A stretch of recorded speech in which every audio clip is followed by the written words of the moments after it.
తాకట్టులో ఉన్న బంగారాన్ని విడిపించి ఆ రోజు ఆన్లైన్ ధరకే కొంటుంది కొమ్మూరి గోల్డ్. నమస్కారం. సుమన్ టీవీకి స్వాగతం. వారాహి దీక్ష అనేది ఎవరు చేసుకోవాలి? వారాహి అమ్మవారి యొక్క విశిష్టత ఏంటి? ఈ దీక్ష నియమాలు ఏ రకంగా ఉంటాయి? ఈ విషయాలను తెలియజేసేందుకు మనతో పాటు ఉన్నారు శ్రీచక్రపీఠ వ్యవస్థాపకులు, ప్రముఖ జ్యోతిష్య శాస్త్ర పండితులు ప్రదీప్ జోషి గారు. గురుగారు నమస్కారం. శ్రీమాత్రే నమః. గురుగారు, వారాహి దీక్ష గురించి ఇప్పుడు ఎక్కువగా చర్చ నడుస్తుంది. ఆషాఢ మాసం వచ్చింది, నవరాత్రులు వచ్చాయి. ఈ వారాహి దీక్ష అనేది ఏ రకంగా చేసుకోవాలి? ఎవరు అసలు చేసుకోవాలనే దాంట్లోనే చాలా కన్ఫ్యూషన్ ఉంది. ఏం చెప్తారు? శ్రీ గురుభ్యో నమః. శ్రీమాత్రే నమః. మాణిక్య వీణాం ఉబలాలయంతీం మదాలసామంజుల వాగ్విలాసాం మాహేంద్రనీలద్యుతి కోమలాంగీం మాతంగ కన్యాం మనసా స్మరామి. చతుర్భుజే చంద్రకళావతంసే కుచోన్నతే కుంకుమరాగశోణి పుండ్రేక్షుపాశాంకుశపుష్పబాణ హస్తే నమస్తే జగదేకమాతః. శ్రీమాత్రే. జగదంబ అంటే అర్థం ఏమిటి?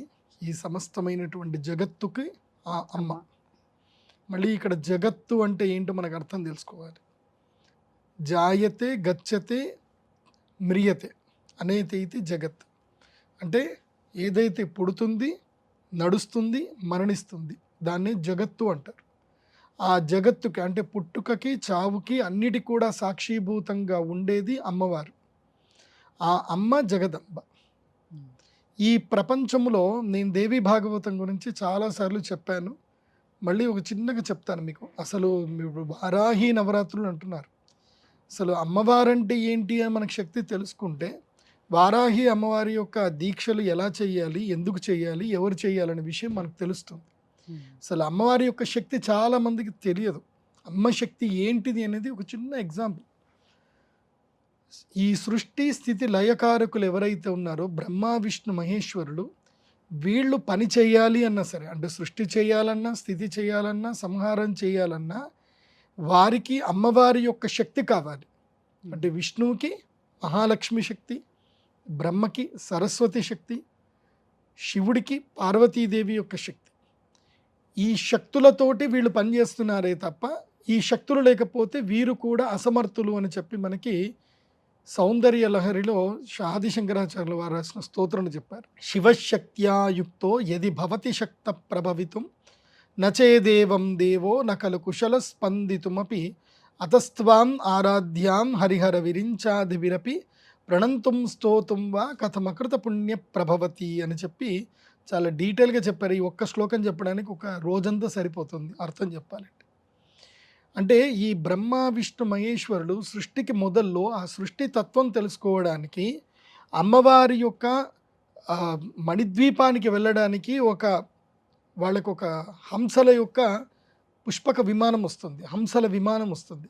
ఆ విమానం ఎక్కి వాళ్ళు కూర్చుంటే వెళితే మణిద్వీపము లోపల ఇలాంటి బ్రహ్మ విష్ణు మహేశ్వరులు 1,000,000 మంది అమ్మవారి యొక్క దర్శనం కోసం అని చెప్పి వేచి చూస్తున్నారు లైన్లో. ఇలాంటి వాళ్ళు ఈ బ్రహ్మ విష్ణు మహేశ్వరులు వెళ్ళి అమ్మవారి యొక్క మణిద్వీపంలోకి వెళ్ళగానే వాళ్ళు స్త్రీ రూపాన్ని ధరిస్తారు. ఆ స్త్రీ రూపాన్ని ధరించి అమ్మవారి దగ్గరికి వెళ్ళి అమ్మవారి యొక్క పాదములు చూసి, ఆ యొక్క పాద పద్మములను చూసి వాళ్ళకి అర్థమైపోతుంది సృష్టి స్థితి లయ ఎలా చేయాలి, వాళ్ళకి ఏమేమి పని చేయాలనేది వాళ్ళ కోర్సు నేర్పించడం పడుతుంది. ఎంతసేపు ఒక క్షణం అని చెప్పడానికి కూడా ఉండదు. అంతసేపట్లో వాళ్ళకి తెలిసిపోతుంది. వాళ్ళు తిరిగి విమానాలు ఎక్కుతారు, మళ్ళీ సృష్టి చేయడానికి వస్తారు. దీనికి లలితా సహస్రనామంలో ఏం చెప్తారు అంటే, అమ్మవారి యొక్క శక్తిని ఏం చెప్తారు అంటే, కనుమూసి కను తెరిచే లోపల అనేక కోటి భువనాలు బ్రహ్మాండాలు సృష్టింపబడతాయి, నశింపబడతాయి. ఒక అమ్మవారి యొక్క పేరు చెప్పారు. ఏమనంటే ఉన్మేష నిమిషోత్పన్న విపన్న భువనావళి అని చెప్పారు. అంటే అమ్మవారి యొక్క ఉన్మేష అంటే ఇలా కన్ను కొట్టి కన్ను తీయడం అంతే. ఉన్మేష నిమిషోత్పన్న ఉపన్న భువనావళి, ఉత్పన్న విపన్న భువన ఆవళి. అంటే ఉత్పన్నం అంటే పుడుతుంది, విపన్నం అంటే నశిస్తుంది. అలాంటివి ఎంతసేపట్లో జరుగుతున్నది? కళ్ళు మూసి తెరిచేలు, కనురెప్ప ఇలా వేసి తీసేంత లోపల జరుగుతుంది. అది అమ్మవారి యొక్క శక్తి. ఆ అమ్మవారి యొక్క శక్తి తత్వములో ఎంతోమంది అసురులని సంహరించడానికి ఆ అమ్మవారు ఎన్నో రూపాలను ఎత్తడం జరుగుతుంది. అలాంటి అద్భుతమైన రూపాల్లో ఈ యొక్క వరాహ రూపం ఒకటి. ఈ వరాహ రూపము ఈ యొక్క చండముండులు, తర్వాత నిశుంభ నిశుంభులు, మహిషాసురుడు, రక్తబీజుడు అనేటువంటి రాక్షసులను సంహరించడానికి అమ్మవారు తన శరీరంలో నుంచి సప్త మాతృకలని బయటకు తీసింది. ఆ అమ్మవారు కాళీ స్వరూపములోను, మాతంగి స్వరూపములోను, ఉగ్రవారాహి స్వరూపములోను, ఒక్కొక్క స్వరూపములోను రాక్షసులందరినీ చీల్చి చెండాడింది. ఈ వారాహి అమ్మవారు ఎవరు అంటే అమ్మవారి యొక్క సైన్యము లోపల మంత్రుల్లో ఒక అమ్మవారు, మంత్రిని పరిసేవిత. అంటే ఈ యొక్క మాతంగి, వారాహి ఇలాంటి అమ్మవార్లందరూ కూడా అమ్మవారి యొక్క సైన్యము లోపల మంత్రిని దేవతలు. వీళ్ళందరూ కూడా వీళ్ళు అవసరమైతే వీళ్ళు దిగి యుద్ధం చేసేటువంటి శక్తి సంపన్నులు అవుతారు. అలాంటి శక్తి వారాహి అమ్మవారు. అంటే ఇది ఉగ్రస్వరూపమా? ఇప్పుడు ఒక్కొక్క స్వరూపానికి ఒక్కొక్క రూపం కావాలి. అంటే ఇప్పుడు మనకి ఎవరైనా మనతో కోపంగా మాట్లాడుతున్నారు, మనం సౌమ్యంగా మాట్లాడుతుంటే పని జరగలే, అప్పుడు మనం ఏం చెయ్యాలి? మనం కూడా రివర్స్గా వాళ్ళకి తగ్గంతగానే మనం కోపం పడాల్సిందే. సో యుద్ధం చేయాలంటే కత్తికి అడ్డు కత్తే పెట్టాలి తప్ప కమలం పెడితే సరిపోతుంది. అట్లాగే రాక్షసులతో సంహారం చేసేటప్పుడు అమ్మవారి యొక్క 7 ఉగ్ర రూపాలు బయటకు వచ్చాయి. ఆ 7 ఉగ్ర రూపాల్లో వారాహి అమ్మవారు ఒక మహాశక్తి. ఇప్పుడు మనకు అర్థమైందేంటి? వారాహి ఉగ్ర రూపమా సాత్విక రూపమా? ఏ రూపం అది? ఉగ్ర రూపము. ఉగ్ర రూపము అంటే అది ఎప్పుడు మనకు కావాలి అంటే, ఉగ్రత్వాన్ని మనం ఎప్పుడు ఆరాధించాలి అని అంటే అతి కష్టం వచ్చినప్పుడు. అతి కష్టం వచ్చినప్పుడు, కష్టాన్ని మనం ఓర్చుకోలేనప్పుడు మనం ఆ ఉగ్ర స్వరూపాన్ని మనము ప్రార్థన చేయాలి. ఏది? శత్రు సంహారం గురించి ప్రార్థన చేయాలి. నాకు తెలిసి వారాహీదేవి గురించి చాలామందికి ఇప్పటిదాకా తెలియదు. నాకు తెలుసు, నేను సుమన్ టీవీలో వచ్చిన 2018 నుంచి నాకు తెలుసు. అంతకుముందే తెలుసు నాకు, 2012 నుంచి కూడా నాకు తెలుసు. కానీ ఎప్పుడు కూడా మేము రివీల్ చేయలే. ఈ మధ్య ఏం జరిగింది అని అంటే, పవన్ కళ్యాణ్ గారు ఆయన వారాహి అని ఒక ఏది తన యొక్క యాత్ర చేసేటప్పుడు ఆయన బండికి ఆ పేరు పెట్టారు, వారాహి అని పేరు పెట్టారు. తర్వాత ఈ మధ్య ఏంటంటే ఆయన డిప్యూటీ సీఎం అయిన తర్వాత కూడా దీక్ష వస్త్రాలు ధరించి నేను వారాహి దీక్ష తీసుకుంటున్నాను అని చెప్పి ఆయన దీక్ష తీసుకున్నారు. దీనితోటి ఈ మధ్య అందరికి ఎందుకోసమంటే యద్యదాచరతి శ్రేష్ఠ తద్దదేవో అనుసరంతి అన్నట్టుగా భగవద్గీతలో చెప్పారు. ఈ శ్రేష్ఠులు ఎవరైతే ఆచరిస్తారో కామన్ మ్యాన్స్ కూడా వాళ్ళని ఆచరిస్తారు, వాళ్ళని అనుసరిస్తారు. సో పవన్ కళ్యాణ్ గారు వారాహి నవరాత్రులు చేస్తున్నారు అని చెప్పి మీరందరూ కూడా వారాహి నవరాత్రులు చేయడానికి పూనుకుంటున్నారు, సంతోషం. కాకపోతే పవన్ కళ్యాణ్ గారి గురించి వ్యక్తిగతంగా నాకు తెలిసింది ఏంటంటే, ఆయనది చాలా చిన్న పిల్లాడి మనస్తత్వం, చాలా చిన్న పిల్లాడి మనస్తత్వం. ఆయనకి ఎవరి మీద కోపం కానీ, ఈర్ష్య కానీ, ద్వేషం కానీ ఏది ఉండదు. ఆయన అందరినీ క్షమించే తత్వం ఉంటుంది, అందరినీ ప్రేమించే తత్వం ఉంటుంది, అందరికీ ఇచ్చే గుణం ఉంటుంది. అలాంటి గుణం ఉన్నప్పుడు నీకు వారాహి ఉపాసన చేస్తే నీకేమి ఇబ్బంది కలగదు. ఇది ఎట్లాగంటే ఇది ఒక వారాహి అమ్మవారి చేతిలోనే నాగలి, గొడ్డలి ఇవి ఉంటాయి కాబట్టి ఇది వ్యవసాయేతర పనులు చేసుకున్నటువంటి రైతులు చేసుకునేది అని కొంతమంది చెప్పడం జరుగుతుంది. ఏమంటారు? చెప్తాను, వారాహి తత్వస్వరూపం గురించి చెప్తాను. ఈ వారాహి ఉగ్ర స్వరూపం ఒక్కటి గుర్తుపెట్టుకోవాలి.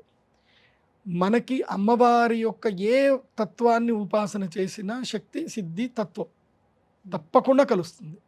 ధ్రువం అని చెప్తారు. అంటే అమ్మవారిని మనం ఆరాధిస్తే ఈ కలియుగములో మనము ఎవరిని ఆరాధించకపోయినా ఇహలోకములోనూ సుఖము, పరలోకములోనూ సుఖం రావాలి అని అంటే అమ్మవారిని ఆరాధించాలి.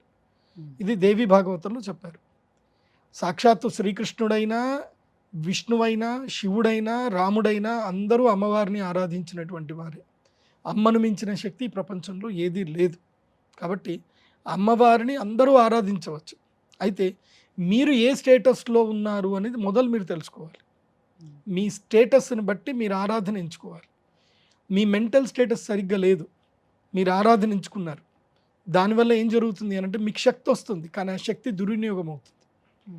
మీకు కోపాన్ని కంట్రోల్ చేసుకునే శక్తి లేదు. మీకు ఇతరుల మీద ఏవైతే భావజాలాన్ని మీరు వదులుతున్నారో అది మీరు కంట్రోల్ చేసుకోలేకపోతున్నారు. మీ మనస్సు మీ అదుపులో లేదు. మీరు గనక ఇలాంటి ఉపాసన చేశారు, వారాహి ఉపాసన చేశారు, దానివల్ల ఏం జరుగుతుంది అని అంటే మీకు బెనిఫిట్ జరుగుతుంది, కానీ దానివల్ల మీ యొక్క పిచ్చితోటి చాలామందికి అనర్థాలు జరుగుతాయి. అది గుర్తుపెట్టుకోండి. వారాహి శక్తి అనేటువంటిది ఒక అద్భుతమైన శక్తి, అదొక బ్రహ్మాస్త్రం లాంటిది. అది పిచ్చోడి చేతిలో పడకూడదు. ఇప్పుడు అశ్వత్థాముడికి కూడా బ్రహ్మాస్త్రం దొరికింది, అర్జునుని చేతిలో కూడా బ్రహ్మాస్త్రం ఉంది. కానీ అశ్వత్థాముడు బ్రహ్మాస్త్రము ఎవరికి వదిలాడు అంటే ఒక చిన్న శిశువు పైన వదిలాడు, గర్భస్థ పిండం పైన ఉన్న శిశువు పైన వదిలాడు. సో స్త్రీ హత్య శిశు హత్య మహాపాపం అని చెప్తారు. శిశు హత్య చేయడానికి ఒక బ్రహ్మాస్త్రాన్ని వాడాడు అంటే అశ్వత్థాముడు మూర్ఖుడు అని చెప్తారు. అందుకే అశ్వత్థాముడికి ఆ యొక్క ఏదైతే అతనికి ఉన్నటువంటి రోగము రానటువంటి శివమణి ఏదైతే ఉందో ఆయన కృష్ణుడు లాగేసుకున్నాడు. ఎందుకు లాగేసుకున్నా అంటే నువ్వు మూర్ఖుడు, నీకు ఇచ్చిన శక్తిని నువ్వు సద్వినియోగం చేసుకోలేదు అని చెప్పి. అలాగే మీరు జగదంబ ఉపాసన చేస్తాను అంటే తప్పకుండా అందరూ చేయండి, చెయ్యొద్దు అని చెప్పడానికి నాకు అర్హత లేదు.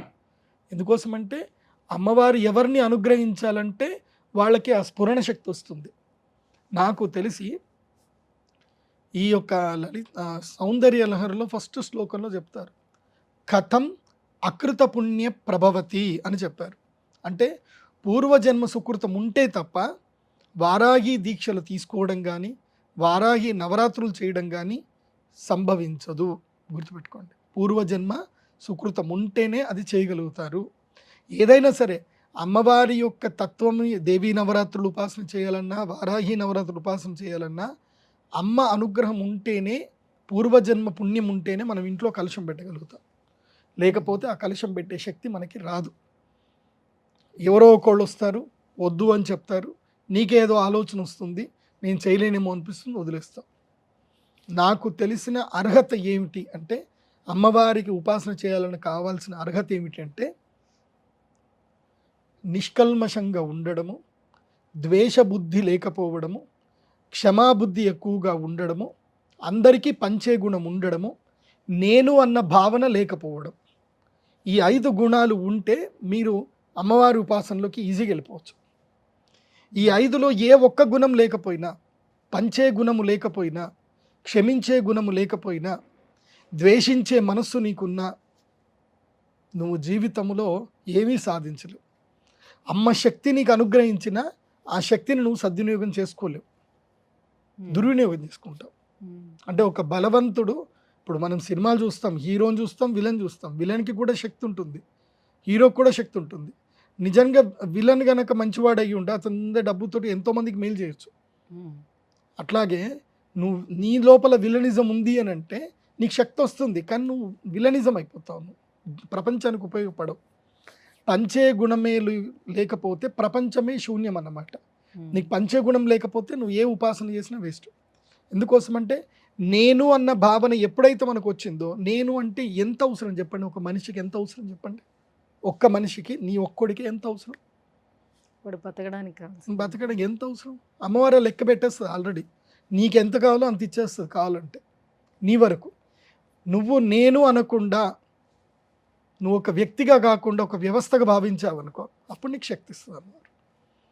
వ్యక్తిగా ఎప్పటి వరకైతే నువ్వు ఆలోచిస్తావో నీకు ఉపాసనలో కేవలము నీకు భోగాలు మాత్రమే లభిస్తాయి. వ్యవస్థగా ఎప్పుడైతే నిన్ను తీర్చిదిద్దుకున్నావో, నువ్వు పంచేగుణం ఎప్పుడైతే వచ్చిందో అప్పుడు నీకు దైవత్వం అనేది నీకు ఆపాదింపబడుతుంది. అప్పుడు నిన్ను అందరు దేవుడిలాగా చూస్తారు. లైక్ మేము పిఠాపురం ఎమ్మెల్యే గారి తాలూకాని ఇప్పుడు ఆయన చేస్తున్నారు కదా, ఆయన 3 ఏండ్ల నుంచి వారాహి ఉపాసన చేస్తున్నాడు కాబట్టి ఇప్పుడు ఆయన నా కోసం అనుకోలేదు. నా కోసం అంటే ఆయనకి ఏంది, ఒక అడ్వర్టైజ్మెంట్ చేస్తే 10 కోట్లు వస్తాయి ఆయనకి.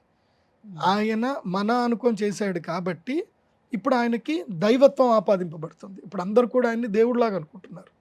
నువ్వు నన్ను కాపాడుతావు అని అందరూ.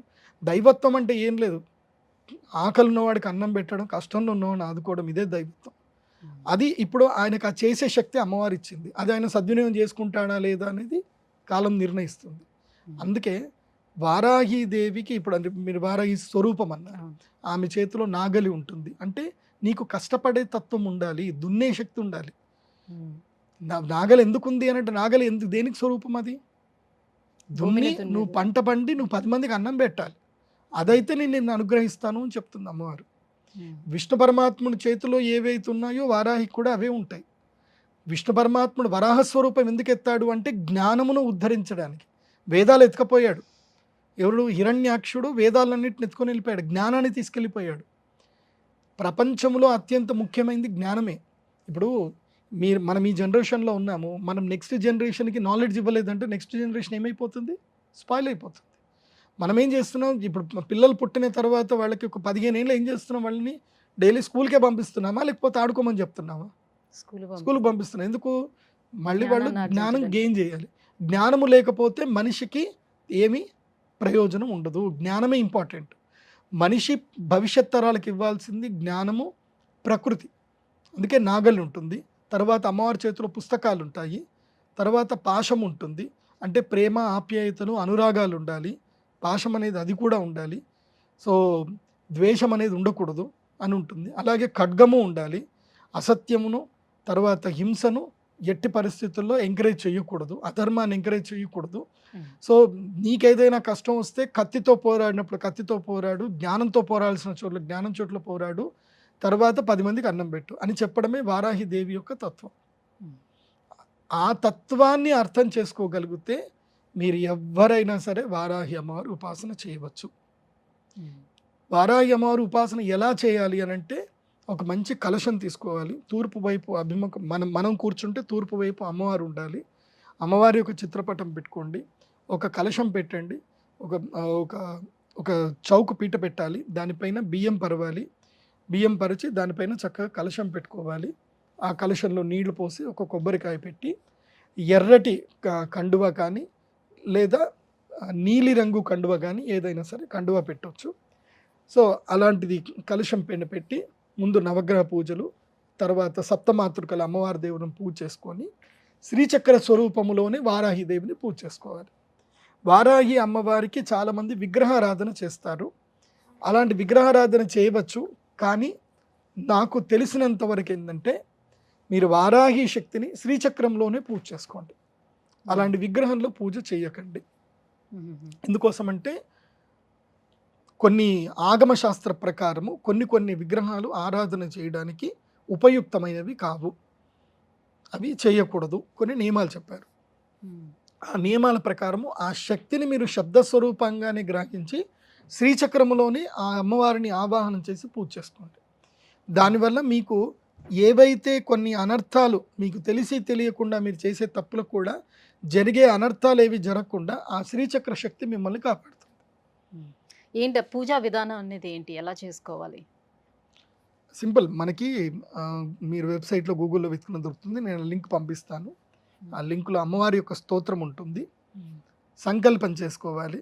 ఆచమనము, ప్రాణాయామము, సంకల్పం. ఈ సంకల్పం చేసుకున్న తర్వాత గణపతి పూజ, గౌరీ పూజ చేసిన తర్వాత ప్రధానమైనటువంటి వారాహిదేవి శక్తి స్వరూపం ఏదైతే ఉందో ఒక శ్రీచక్రం బిళ్ళ తీసుకోండి చాలు. చిన్న శ్రీచక్రం బిళ్ళ. ఆ శ్రీచక్రంలోనే వారాహిదేవి అమ్మవారిని స్మరించుకోండి. ఆ వారాహి ఓం శ్రీం వారాహి నమః అని మంత్రముతోటి వారాహి ఆ యొక్క శ్రీచక్రానికి పాలతోటి అదేవిధంగా మంచినీళ్ళతో అభిషేకం చేసి తుడిచి గంధం పెట్టి కుంకుమ పెట్టండి. ఆ తర్వాత అమ్మవారి యొక్క స్తోత్రాలు ఉంటాయి, వారాహి స్తోత్రములు ఉంటాయి. వారాహి స్తోత్రములో 3 రకాలైన స్తోత్రాలు చాలా కీలకమైనవి, ప్రధానమైనవి. ఒకటి వశ్యవారాహి అని ఒకటి ఉంటుంది స్తోత్రం. ఈ వశ్యవారాహి ఏమిటంటే, నీవు వ్యాపారం చేయాలనుకుంటున్నావు, అదేవిధంగా రాజకీయంగా ఎదగాలనుకుంటున్నావు, అందరూ నీకు వశం అవ్వాలి, అందరూ నువ్వు చెప్పినట్టుగా మాట వినాలి, తర్వాత నీ మాట అందరికి కూడా వినసొంపుగా ఉండాలి, నీ మాట చెప్పగానే అందరికి కూడా ఆకర్షింపబడాలి, అలా వింటూ వింటూ అలాగే ముగ్ధ మనోహరులు అయిపోవాలి. అలా జరగాలి అని అంటే వశ్యవారాహి ఉపాసన చేయాలి. వశ్యవారాహి స్తోత్రము రోజుకి 11 మార్లు 108 మార్లు మీకు ఎంత శక్తి ఉంటే అంత చదవాలి.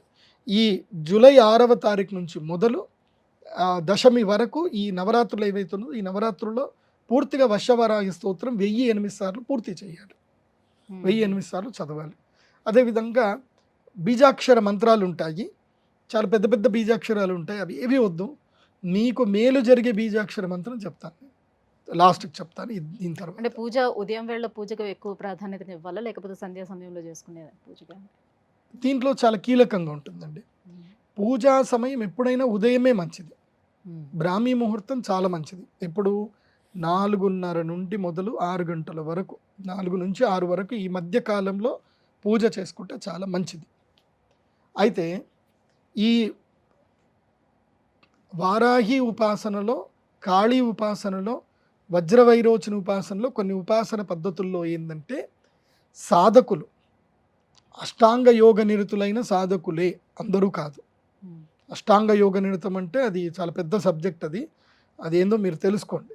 దాని తర్వాత నేను చెప్తాను అష్టాంగ యోగం ఏందని ఒక వీడియోలో చెప్తాను. సింపుల్, ఇందాక చెప్పిన 5 రూల్స్ మీరు పాటించగలిగితే రాత్రిపూట ఒంటరిగా మీ గదిలోనే కూర్చొని దీపము వెలిగించి ఈ యొక్క బీజాక్షర మంత్రంలో ఉపాసన చేయవచ్చు. ఒంటరిగా కూర్చొని ఏకవస్త్రధారులై కూర్చొని చేయాలి. అలా చేయగలిగితే అది మహాశక్తి సంపన్నం అవుతుంది. అది రాత్రి ఉపాసన ఉంటుంది. రాత్రి 11 గంటల నుంచి 1 గంటల మధ్యలో చేయవలసిన ఉపాసన ఉంటుంది. అంటే ఈ దీక్ష చాలా కఠినమైన దీక్ష. ఇది పీఠాధిపతులు, యతీశ్వరులు వీళ్ళు మాత్రమే చేయదగినటువంటి దీక్ష అని చెప్తూ వస్తున్నారు. ఎందుకని, ఏంటి అంత కఠినంగా ఉంటుంది? ఏవైనా తప్పు చేస్తే ఏమైనా జరుగుతుందా? అంతే, అమ్మవారిది ఉగ్రశక్తి కదా.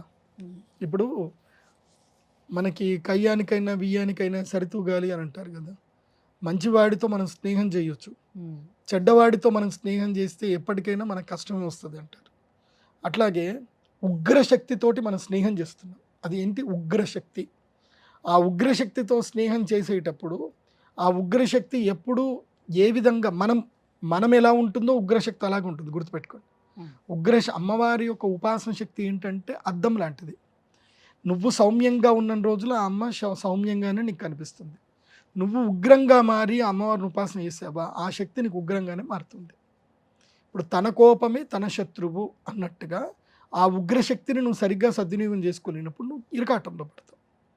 సో సాధువులు గొప్పవాళ్ళు ఎందుకు చేయాలి అంటే వాళ్ళ యొక్క కోపాన్ని కంట్రోల్ చేసే శక్తి వాళ్ళకు ఉంటుంది. వాళ్ళ కోపంని ఎట్లా అదుపులు చేసుకోవాలి, వాళ్ళు ఎంత నిగ్రహంగా ఉండాలి అనేది వాళ్ళకి తెలుసు. వాళ్ళు ఫస్ట్ అష్టాంగ యోగం లోపల ఎక్స్పర్ట్ అయిన తర్వాతనే వారాహి ఉపాసన స్టార్ట్ చేస్తారు. నేను చెప్పేది ఏ ఉపాసన అయినా సరే మనము సిస్టమేటిక్గా పద్ధతిగా లేకపోతే అది మన అణు ఆయుధము మన చేతిలో ఉన్న మనల్ని కూడా చంపుతుంది, బయట వాడిని చంపుతుంది. అణాయుధం మన ఇంట్లో పెడితే మనల్ని చంపుకుని ఉంటుందంటే ఉండదు. అట్లాగే ఉపాసన చేసేటప్పుడు నేను చెప్పిన 5 బేసిక్ ప్రిన్సిపల్స్ అవి గనక మీరు పాటించగలిగితే మీరు కూడా చెయ్యొచ్చు. వాళ్ళే ఎందుకు చేయాలి అని అంటే వాళ్ళు ప్రిపేర్ అయ్యి ఉంటారు. మీకు అంత ప్రిపరేషన్ ఉందా? మీకు ప్రిపరేషన్ ఉంటే మీరు చెయ్యండి, మిమ్మల్ని ఎవరు వద్దని చెప్పరు.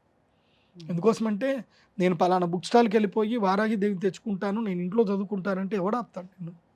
ఎవరు ఆపరు. కాకపోతే దానికి నేను చెప్పేది ఏంటంటే నీ ప్రిపరేషన్ ఎట్లా అయ్యి ఉండాలి, నీ మైండ్ సెట్ ఎట్లా ఉండాలి అనేది చాలా ఇంపార్టెంట్. ఇప్పుడు పూర్వకాలంలో ఇదేముండదంటే ఒక మహా వ్యక్తి, ఆయనకి సంస్కృతం రాదు, ఆయన అమ్మవారి యొక్క ఉపాసన చేయడం స్టార్ట్ చేశాడు. దేవి సప్తశతి చదివాడు, అతనికి అమ్మవారు పలుకుతుంది. అతనికి ఉన్న కష్టం ఏంటంటే కనుక అతను చాలా డబ్బు సంపాదించాడు, రాజులు కూడా ఆయనకి సన్మానాలు చేశారు, భూములు ఇచ్చారు, అగ్రహాలు ఇచ్చారు. అతను ఎవరైనా అమ్మాయి మెడలో తాళి కట్టాడా లేదో, తాళి కట్టిన 24 గంటలు అమ్మాయి చనిపోతుంది. ఎందుకు చనిపోతుందో ఆయనకు తెలియదు. ఎందుకోసం అంటే ఆయనకి సంస్కృతం రాదు, కానీ అమ్మవారి యొక్క మంత్రాలు మొత్తం నేర్చుకున్నాడు, చేశాడు. తర్వాత ఇట్లాగే 3 భార్యలు చనిపోయిన తర్వాత నాకు ఎందుకు ఇట్లా జరుగుతుంది అనేది అప్పుడు అహం తగ్గించుకొని ఎవరో మా పండితుడి దగ్గరికి వెళ్ళి అడిగాడు, ఏమైంది, నేను ఇంత సంపాదించాను, ఇంత ఉన్నాను, అమ్మవారు నాకు పలుకుతుంది కూడా, అలాంటిది నా భార్యలు ఎందుకు చనిపోతున్నారు అని అడిగితే అప్పుడు ఆయన ఏం చెప్తాడు అంటే, సరే మీరు ఒకసారి నా ముందు మీ దేవి సప్తశతి పాఠం మొత్తం నాకు చదవండి అన్నట్టు. అప్పుడు దుర్గా కవచంలో భార్యాం రక్షతు భైరవి అని ఉంటుంది దాని లోపల. అక్కడ ఏం జరిగిందంటే రా అనేది సంస్కృతంలో ఇలా రాయబడుతుంది, అక్కడ ఒక నీటి చుక్క ఏదో పడింది, అది రా కాస్త బాగా కనపడింది, ఒత్తు బాగా కనపడింది. ఆయన ఏం చదివాడు, భార్యాం భక్షతు భైరవి అని చెప్పాడు. భక్షతు అంటే అర్థం ఏంటి? తినించు అని అర్థం. సో వాడికి ఆ సిద్ధి అయిపోయింది. కాబట్టి భార్యాం రక్షతు భైరవి అనే ప్లేస్లో భార్యాం భక్షతు భైరవి అన్నాడు. వీడు పెళ్లి చేసుకోగానే భైరవి వస్తుంది, వాడిని తినేస్తుంది, వెళ్ళిపోతుంది, భార్య చనిపోతుంది. సారీ, మీరు చేస్తున్న తప్పిదండి, మీరు రక్షతు భైరవి అనే ప్లేస్లో భక్షతు భైరవి అని అంటున్నారు అని అనేసరికి అప్పుడు ఆయన తీర్చిదిద్దుకున్నాడు. అందుకే సంస్కృత జ్ఞానం కావాలి. నువ్వేం చదువుతున్నావని నీకు తెలియాలి. బీజాక్షరంలో యొక్క జ్ఞానం మనకు లేకపోవచ్చు, మన గురువుకున్నా చాలు. అలాంటి గురువుని ఎవరినైనా కలిసి ఆ గురువు గారికి గురుదక్షిణ ఇచ్చి గురువు సేవ చేసి ఆ గురువుకి నచ్చి, అరే నువ్వు యోగ్యుడివే, నీకు మంత్రోపాసన ఇస్తాను అని గురువులు మంత్రోపాసన ఇచ్చేవాళ్ళు. ఏది ఒకప్పుడు. ఇప్పుడు ఏమైపోయింది అని అంటే అంతా ఓపెన్ అయిపోయింది కదా, అందరూ పుస్తకాలు ప్రచురణ చేస్తున్నారు, అందరికీ పుస్తకాలు దొరుకుతున్నాయి, ఎవరు పడితే వాళ్ళు చదవచ్చు. ఇప్పుడు ఎవరిని ఆపడానికి లేదు. ఇప్పుడు నేను మంత్రోపాసన చేసేటప్పుడు నా మంత్రోపాసనకి నాకు పుస్తకాలు దొరికాయి, కానీ నేను పుస్తకాలు పెట్టి చదవలే. నేను గురువు సేవ చేశాను, మా గురువుగారి ఇంటికి వెళ్ళాను, గురుగారి బట్టలు ఉతికాను, ఎన్ని పనులు చెప్తే అన్ని పనులు చేశాను. ఆయనకి నా మీద దయ కలిగి వీడు యోగ్యుడు అని ఆయనకి ఎప్పుడైతే అనిపించిందో అప్పుడు ఆయన చెయ్యి నా నెత్తి మీద పెట్టాడు, ఆయన ఉపాసన చెయ్యి నా నెత్తి మీద పెట్టాడు, అంతే. ఇంకా నేను ఉపాసన చేయాల్సిన అవసరం లేనంతగా శక్తి నాకు వచ్చేసింది. గురువు అనుగ్రహము చాలా గొప్పది, గురువు మించిన అనుగ్రహం ఇంకెక్కడ దొరకదు. అందుకే గురువు ద్వారా విద్య నేర్చుకోండి. గురువు లేకుండా మీరు ఏ విద్య నేర్చుకున్నారనుకోండి ఇట్లాగే జరుగుతుంది. మీరు ఏదైనా తప్పు జరిగారనుకోండి అది కాస్త మిమ్మల్ని పని చేసుకుంటూ పోతుంది అనమాట. అందుకే అష్టాంగ యోగ నిరతులు అవ్వాలి, గురువు యొక్క అనుగ్రహం ఉండాలి. అలాంటి సమయంలో ఉపాసన చేయండి. ఇప్పట్లో చాలామంది వీడియోలు చేసేస్తున్నారు, ఇలా దీక్షలు చేయండి అలా దీక్షలు చేయండి అని వీడియోలు చేస్తున్నారు. చాలా సంతోషం, నాకు అప్రిషియేట్ కూడా చేస్తాను. కాకపోతే ఎవరైనా ఒక శ్రీ విద్యోపాసకులు గురువులని తప్పకుండా కలవండి, నేర్చుకోండి. ఆన్లైన్లో ఎవరు చెప్పినా ఎవరు చేసినా నేర్చుకోండి. కానీ అన్నీ నేర్చుకున్న తర్వాత ఒక శ్రీ విద్యోపాసకులైన గురువుల్ని వెళ్ళి ఒక గంట కలిసి వాళ్ళ చేతులకి నమస్కరించి, ఏమండి నేను ఈ విధానంలో చేస్తున్నాను, ఇది సరియా కాదా, నన్ను మీరు అనుగ్రహించండి, నేను కరెక్ట్ చేస్తున్నానో రాంగ్ చేస్తున్నాను, అంతవరకు క్లారిటీ తెలుసుకొని స్టార్ట్ చేయండి. అది చాలా మంచిది. ఎందుకోసమంటే అందరూ పర్ఫెక్ట్ కారు, ఎవరైతే అమ్మవారిని ఉపాసన చేస్తున్నారో వాళ్ళు కరెక్ట్. కాబట్టి మీరు కూడా అమ్మవారి యొక్క ఉపాసనలో అర్హత లేదు అనేది ఎవ్వరికీ లేదు. మనిషి జన్మ పుట్టిన ప్రతి ఒక్కరు కూడా అమ్మవారి ఉపాసన చేయడానికి అందరికీ అర్హత ఉంది. కాకపోతే ఆ అర్హత అనేటువంటిది మనము గురువు దగ్గర నుంచి స్వీకరించాలి, అంతకుమించి ఏం లేదు. ఈ వారాహి దీక్ష చేసే సమయంలో ఆహార నియమాలు ఏం పాటించాల్సి ఉంటుంది? ఏకభుక్తం చేయాల్సిన అవసరం ఉంటుందా ఈ 9 రోజులు? అదే కదా అష్టాంగ యోగం అంటే. మనము చాప మీద పడుకోవాలి. పొద్దు నుంచి సాయంత్రం వరకు దీక్ష నియమాలు చెప్తాను వినండి. ఆల్మోస్ట్ అయ్యప్ప దీక్ష లాగానే ఉంటుంది, కాకపోతే ఇందులోపల ఇంకొన్ని రిస్ట్రిక్షన్స్ ఉంటాయి. ఒకటి, వారాహి నవరాత్రులు ఉపాసన చేసేటప్పుడు తప్పకుండా 4:30కే లేవాలి, ఎట్టి పరిస్థితుల్లో 4:30కే లేవాలి. బ్రాహ్మీ ముహూర్తంలో లేకపోతే ఈ ఉపాసన ఫలించదు. 4:30కు లేవాలి, స్నానము, సూర్య నమస్కారాలు చేసుకోవడము, తర్వాత వారాహి ఉపాసన మంత్రోపాసన చేసుకోవడం, 6 గంటల వరకు మంత్రోపాసన చేయాలి. తర్వాత 6 నుంచి 7 గంటల వరకు సూర్య నమస్కారాలు చేయాలి. ఆ తర్వాత 7 గంటల నుంచి మీ నిత్యకర్మను మీరు చేసుకోవచ్చు. ఉదయం పూటని ఎక్కువగా భోజనం చేయాలి. 7 గంటల నుంచి 10 గంటల లోపలనే ఎక్కువగా భోజనం చేయాలి. ఎంత వీలైతే అంత ఎక్కువగా కడుపు నిండా భోజనం చేసేయాలి. ఆ తర్వాత మీ రెగ్యులర్ పనులు మీరు చేసుకోవాలి.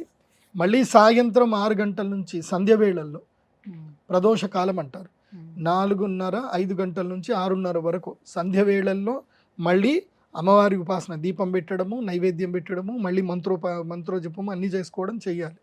చేసి కేవలం అల్పాహారం మాత్రమే స్వీకరించాలి. అల్పాహారం అంటే ఏమిటి? అటుకులు లేకపోతే ఏవైనా సరే, పేలాలు తినకూడదు. మళ్ళీ అది గుర్తుపెట్టుకోండి, పేలాలు తింటారు చాలామంది, పేలాలు తినకూడదు. మొక్కజొన్నలు తినొచ్చు, వేరే ఏమన్నా తినొచ్చు. సో పెరిగేసుకొని పాలు తాగొచ్చు, ఇవి తినాలి. తిని చాప మీదనే పడుకోవాలి, చాప మీద దర్భ చాపల మీదనే పడుకోవాలి. 2 వస్త్రాలు ఉండాలి. ఈరోజు ధరించిన వస్త్రము రేపు ధరించకూడదు, మళ్ళీ రేపు వేరే వస్త్రాన్ని ధరించాలి. మళ్ళీ అదే వస్త్రాన్ని దీని ఉతికి ఆరేసుకొని మళ్ళీ నెక్స్ట్ డే అదే వస్త్రం ధరించాలి. 2 వస్త్రాలు పెట్టుకోవాలి. అంటే వస్త్ర వ్యామోహం ఉండకూడదు, శరీర వ్యామోహం ఉండకూడదు. తర్వాత కోరికల గురించి కూడా తీవ్రతరంగా కాకూడదు. అందరినీ అమ్మ అని పలకరించాలి, పురుషులైనా స్త్రీలైనా అందరినీ అమ్మ అని పలకరించాలి. ఈ విధంగా చేయగలిగితేనే వారాహి ఉపాసనలో ఏదైనా సిద్ధి ఉంటుంది. నాన్ వెజ్ అస్సలు తినకూడదు. తర్వాత ఇంకా దాంట్లో ఉల్లిపాయలు, వెల్లుల్లిపాయలు ఏవి తినకూడదు. సాత్వికమైన ఆహారాన్ని మాత్రమే స్వీకరించాలి. అందులోనూ వారాహి ఉపాసనలో తీవ్రతరమైనటువంటి శక్తి ఉపాసన ఏమిటంటే గనక అసలు కూరగాయలు లేకుండా తినాలి. అంటే చప్పడి పప్పు, కారం ఇవి వేసుకొనే తినాలి, ఇంకేం తినకూడదు. ఇది చాలా తీక్ష్ణమైన నియమం. ఇది ఎవరుంటారు అలా చేసుకోవాలి. గురుగారు ఇప్పుడు అయ్యప్ప స్వామి దీక్ష అనేది కొంచెం కార్తీక మాసం ముందు నుంచి అలా స్టార్ట్ అవుతుంది కదా! కేవలం ఆ మాసాల్లోనే స్టార్ట్ అవుతుంది. అలానే వరాహి దీక్ష కూడా కేవలం ఈ ఆషాఢ మాసంలోనే చేసుకుంటారా? అవును. ఈ ఆషాఢ మాసానికి ఉన్న గొప్ప శక్తి ఏమిటంటే ఇది సంధికాలం. ఇది సంధికాలం అంటే ఉత్తరాయణానికి దక్షిణాయనానికి కరెక్ట్గా సంధికాలం అంటారు. ఆషాఢ శుద్ధ ఏకాదశి రోజున దక్షిణాయనం ప్రారంభమవుతుంది. ఏకాదశి అంటే 15 రోజులు. సో ఆషాఢ శుద్ధ ఏకాదశికి తర్వాత ఆషాఢ బహుళ ఏకాదశికి మధ్యన 10 రోజులు సంధికాలం ఉంటుంది. ఈ సంధికాలములోనే ఈ యొక్క వారాహి నవరాత్రులు ఉంటాయి. శుక్లపక్షములోనూ చేస్తారు, కృష్ణపక్షంలోనూ చేస్తారు. కృష్ణపక్షంలో చేసేది ఉగ్రవారాహి, ఈ యొక్క శుక్లపక్షంలో చేసేది శ్వేతవారాహి, తర్వాత వజ్రవైరోచిని వారాహి, ఇలాంటివన్నీ కూడా శుక్లపక్షంలో చేస్తారు. చాలామంది నెల రోజుల పాటు చేసే శక్తి కొంతమందికి ఉంటుంది, వాళ్ళు చేస్తారు కూడా. గురుగారు వారాహి దీక్ష ఏ రకంగా చేసుకోవాలి, దానివల్ల ఎటువంటి ఫలితాలు ఉంటాయి, ఈ అంశాలని తెలియజేసినందుకు ధన్యవాదాలు. శ్రీమాత్రే నమః. సుమన్ టీవీలో మీ పర్సనల్ అండ్ బిజినెస్ ప్రమోషన్స్ కోసం కింది నెంబర్కి కాంటాక్ట్ చేయండి.